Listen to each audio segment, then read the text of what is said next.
Brother Rachid, what's your biggest criticism of, because you were a Muslim before and you converted, what was your biggest reasoning for doing so? My biggest reasoning, and I want to comment on a point that I forgot to comment last time. Our brother, he said the 5% of Islam we are focusing on. Right. If you have this glass of water and you have 95 for it is water, but 5% is poison, it's going to kill you. So this is exactly what we have with Islam. Yes, you can talk about God, you can talk about worshiping, but how about violence against people like me? How about violence against Christians and Jews? You are ordered to wage war against them. That's what happened to my ancestors in Morocco. Berbers, they were Christians. They were executed. They were enslaved. That's what happened to people in Egypt, in Iraq, in Syria, and even in Europe. How about that? How about people who, for example, against women, Islam against women? And we should note that they endorsed the death penalty for apostasy right here. Yeah. Let me just finish. As does Jesus Christ. And against women, women should be beaten if they disobey their husbands. My mom was beaten, my imam dad. When I asked him why, he said, it's in the Quran. You cannot object to that. They cannot object to it. It's in the Quran. It should be applied. It's a permission for men to beat his wife. It's in the Quran. It's the word of Allah himself. Again, when I studied the life of Muhammad, in 10 years, he waged 83 wars in 10 years, 27 wars and 56 raids.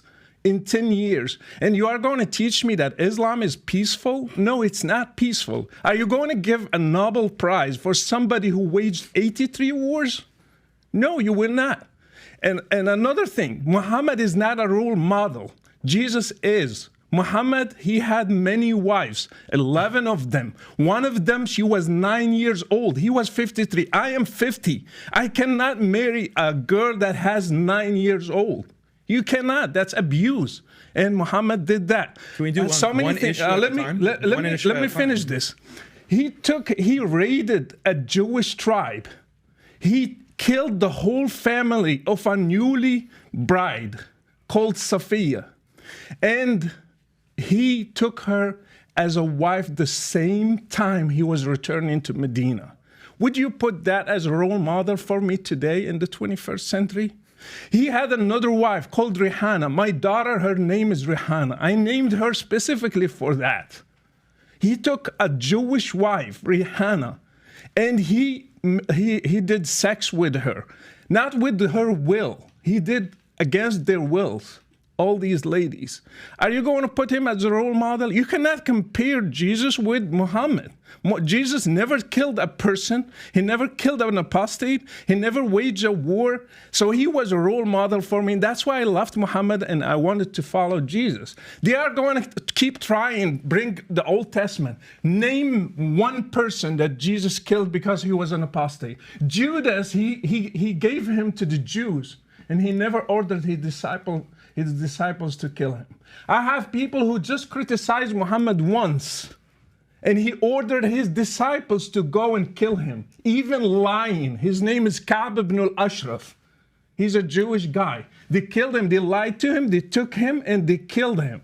He even encouraged a guy who was blind. He killed his wife. He had 2 kids, and he killed her. He came to the prayer and he said, Muhammad praised the guy for killing his own wife just because she criticized Muhammad. So these are the rules that they want to apply today. If we criticize Muhammad, we should be killed. Like what happened with Charlie Hebdo. Do you think those people, they just killed the people who drew the caricature for Muhammad just because like that? No, because it's written in Islam that they should kill people who criticize Muhammad. So Islam is a big problem. Even the 5% can kill whole humanity. Can I have a response? Sure. I haven't Please, spoken go in a for it, while. Jake. And I want to comment on what he said and also Robert's remark about us endorsing the punishment for apostasy. Yes, we do. Why? Because our claim is that we are actually faithful to our scriptures. You guys are not. You want to avoid the Old Testament, and I want to give you an analogy, Patrick, because you're a business guy. You have many businesses, okay? And you have policies that you have to put in place based on social interaction in the workplace and all that kind of stuff. Now, you may make amendments to those policies based on new data, new information, how things are actually going based on those things that you put in place. Now, when you do, right, and this is the analogy between the Old Testament and the New Testament, are you willing to say that, well, yeah, thinking to myself, yeah, Pat, yeah, you were wrong, actually, when you said it was okay to do such and such. That was actually wrong, and you then put in the correct one. With the Bible, the problem that you have is the same one that you want to talk about, the loving Jesus Christ himself, which we also adore and respect as a prophet, is the same one that you believe is God and revealed the Old Testament. And you can't get out of that. So when your God, Jesus, revealed at that specific time, as I just read the passage, and I can read you plenty more where he says to kill babies in war. Is it okay to target infants in war and kill babies? Is that inherently immoral? The problem that you have is if you go on, and this is why the argument is so important. It's not a tu quoque just as a fallacious argument. It's checking for your consistency as a Christian, whether or not you're actually faithful to your own text and tradition. And the reality is you're not. Why? You have two options.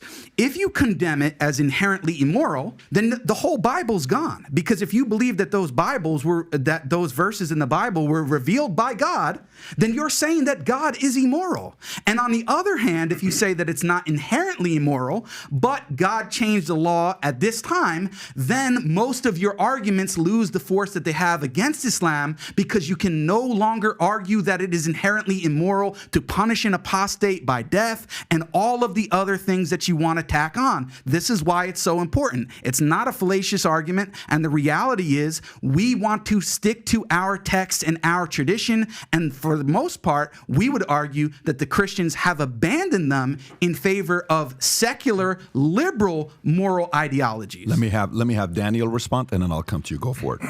Yeah, so there are a lot of things that we need to respond to, because he's just listing every grievance that he has against Islam. Right. We have to take it step by step. But just on this point of violence, I think Jake makes really the crucial point. It's that Jesus, according to the Christian belief, Jesus is the God of the Old Testament. And he's the one who's commanding Moses, for example, to ethnically cleanse the Canaanites or the Amalekites or all of these other tribes, and to conduct conquest and war, to take girls as slaves, to take virgins as slaves. This is in the Old Testament, sure. So Christians have to deal with that moral problem. A lot of Christians, unfortunately, they just throw the Bible under the bus. And, how is that justified? But it's not just the Old Testament. It's also the New Testament. The New Testament also endorses slavery. The New Testament also has the book of Revelation, where Jesus is going to come, which, by the way, Muslims also believe that Jesus is the Messiah. He is the born of the Virgin Mary, and he's going to come as the Messiah to establish God's kingdom on earth. Muslims also accept and believe that, and we're anticipating that. But he's going to be very violent. It's going to be a very violent affair, and that's in the Muslim tradition and the Hadith, and it's also in the book of Revelation. So Jesus is also very violent. And then finally, you have canon law. You have the church tradition. So if Robert wants to denounce canon law, because when you have canon law, it has slavery, it has a marriage age of 12 years old in canon law, it has punishments for blasphemy, it has even striking the wife, the disobedient wife. That's found in canon law from Gratian. So I believe that Robert is an Orthodox Christian. If he wants to denounce canon law and denounce his own tradition, he can denounce that. He can denounce Jesus himself. He can denounce the Old Testament. He can denounce the Bible. The New Testament, that's fine. That's fine. He says that, our religion adapts, our religion changes. But that's actually the problem, Patrick. When we're talking about wokeism, when we're talking about if you can say that, that's the Old Testament is for those times, it's not applicable now, right? That's the argument. The violence, the killing of blasphemers. That's for old times. We've changed, but Muslims are not willing to change. I say, yeah, Muslims are willing to stand by revelation. The problem with a lot of Christians, not all Christians, a lot of Christians, Jews, Hindus, they all have these practices in their books. Buddhists, they all have these practices, and they're pressured to change and update. And so why, if you can get rid of the conquest and the violence and the punishment for apostasy, why not just get rid of the prohibition of like cross-dressing, the prohibition of homosexuality, the prohibition of drag queens? Why prohibit any of that? Like, maybe times are different. Maybe we need to adopt drag queen story hour in our church. Maybe we need to adopt, all of these woke practices. Why not?